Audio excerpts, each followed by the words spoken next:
So to understand how we even got to the Berlin Conference, you have to know the real story, not the sanitized version they put in the textbooks. The conference wasn't about peace. No, it wasn't about progress. It was about power. And yes, greed. In the early 1880s, Europe was in a frenzy over Africa. They called it the scramble for Africa. That's exactly what it was.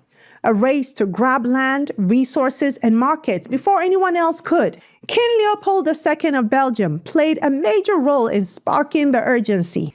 Behind the scenes, he was desperate to legitimize his personal control over the Congo, a territory he claimed under the fake banner of humanitarian work, but was really setting up for brutal exploitation.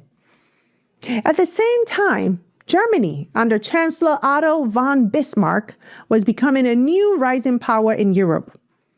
Bismarck didn't even care about Africa initially, no, but he saw an opportunity. He realized that by calling a conference, Germany could establish itself as a diplomatic leader in Europe and use Africa as a bargaining chip in bigger European rivalries. So according to historians, it was Bismarck who organized the Berlin Conference, officially under the banner of bringing order to Africa. But the real goal was to prevent wars between European powers over African territory, while carving it up in ways that served their own interests. Now here's the part that will never sit right.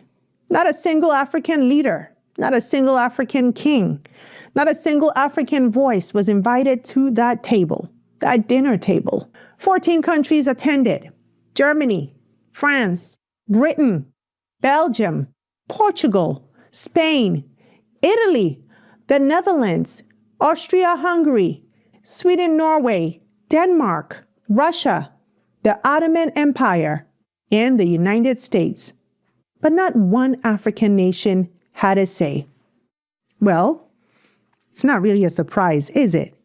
You can't exactly invite the person you're planning to conquer to the party, can you? Now, they talked about Africa as if it was empty land, property to be negotiated, divided, and sold. A place without history, without governments, without civilizations worth respecting, without people worth listening to.